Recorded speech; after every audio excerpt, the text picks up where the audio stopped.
Subscribe to our YouTube channel and press the bell icon to get the latest updates. Advanced economies, when they faced the pandemic, started doing fiscal expansion. A $6 trillion fiscal expansion in the US, as well as loose monetary policy in the US, has now created fears that there could be inflation. These fears of rising inflation come particularly from the fact that you've had loose monetary and fiscal policy for quite a while, and now over and above that, demand may start rising when with the help of vaccines the US economy has come back on track, when it is expected to recover very fast. It is possible that you will see a very sharp increase in inflation. There are fears that it could be runaway inflation. Now, this happening at a time when we in India are facing a huge COVID surge, when we are actually the kind of surge we are seeing was completely unanticipated. It is going to very likely have a very adverse impact on inflation in India. I'm just going to today discuss the reasons why this is happening.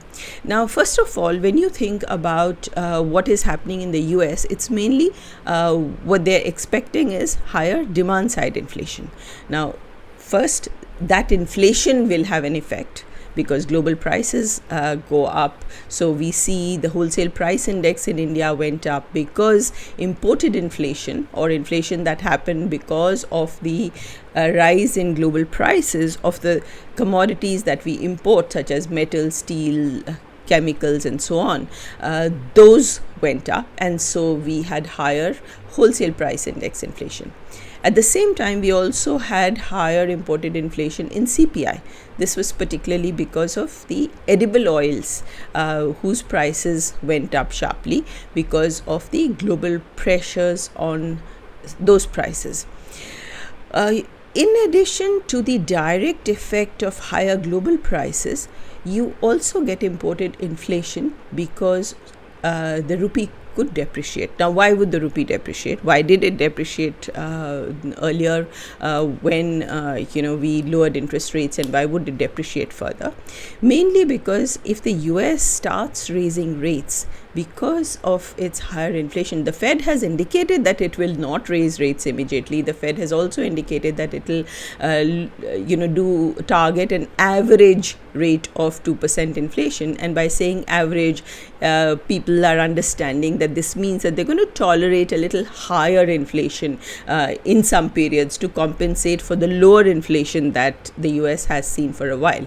But be that as it may, if and when the time comes when the US starts increasing interest rates, when the US Fed increases interest rates, while at the same time in India, because we are in a in the downturn of a cycle, we would be lowering rates, as we did when the RBI recently introduced another instrument to increase liquidity. So we are trying to reduce interest rates and they are trying to lower interest rates. Then the interest differential, which was attracting capital here, that starts going back to the US, and we saw a bit of that happen, and we saw a bit of the rupee depreciate because of that, more than about 1.5% because of that. Now, looking forward also, that's something that might happen.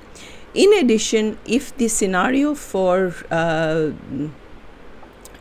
equity for the economy is not so good, then again equity prices would also be such that it could motivate FIIs to go out of India.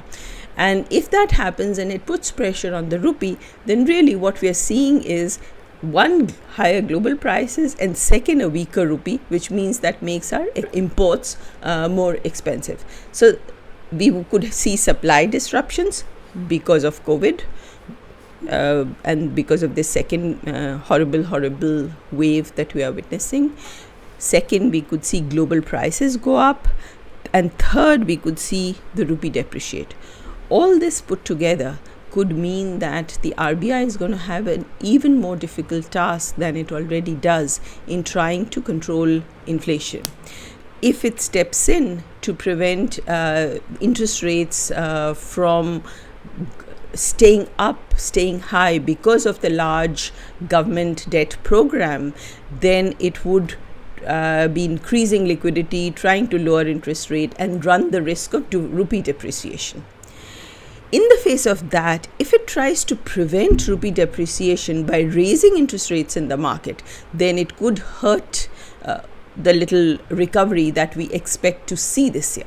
So in either situation, the RBI is going to have a very challenging year ahead, because the outlook for inflation, particularly because our business cycle now is, our economy now is going to be out of sync with advanced economies. Say if the Indian and the US economy were both in a period of recovery and getting back on track, this problem could have been smaller.